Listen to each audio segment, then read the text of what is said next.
Je voudrais réagir au propos de Christopher là.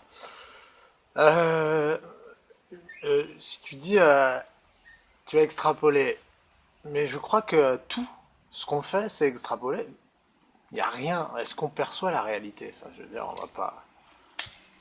Tu sais très bien qu'on ne perçoit pas la réalité.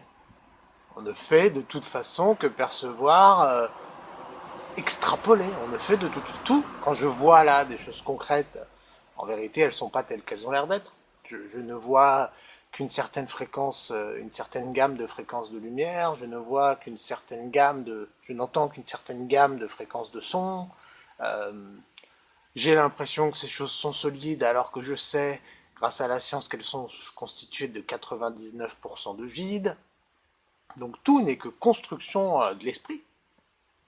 Tu, tu dis j'ai une approche mécaniste, mais je, on ne voit rien, on ne sait rien, on ne perçoit qu'une infime partie de la réalité. Ça, je pense pas que sur ça tu puisses dire le contraire. Donc voilà, tout est extrapolation, tout le temps. On passe son temps à construire une image acceptable pour notre cerveau, avec nos limites, nos mots. Donc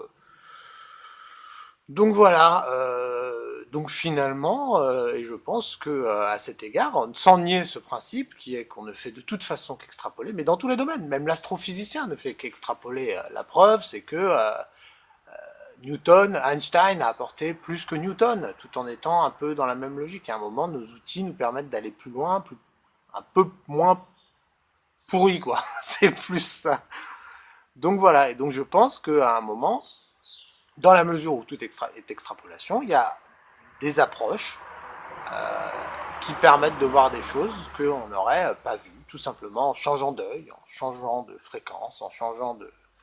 Donc voilà, donc je pense que il y a des vérités dans d'autres perceptions qui ne sont pas moins vraies ni plus vraies que la science ou la philosophie. Donc voilà, et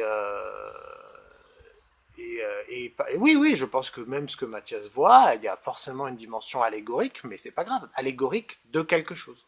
C'est-à-dire même le Christ parlait par parabole, parce qu'à un moment, il faut, c'est comme un dessin animé, hein. Il faut, pour percevoir des choses compliquées, peut-être mettre des notions simples dessus, mais voilà, je crois vraiment à la puissance de la parabole. La parabole peut dire des choses qui sont indicibles. Et je crois aussi à la puissance, tu vois, dans mon regard, dans ma manière de me comporter, il y a des choses que je dis sans les dire. Il y a tout un tas d'ondes de perception, de gammes de perception, qui me semblent toutes, je pense, en les croisant toutes, qu'on arrivera peut-être à avoir une vision un peu, pas d'ensemble, ce sera vraiment trop dire, mais un peu moins foireuse, c'est beaucoup plus ça. Voilà, donc je suis d'accord avec la notion d'extrapolation, mais je pense que tout est extrapolation, toujours. Pure construction de l'esprit, on ne perçoit pas des choses réelles, jamais. On a une perception.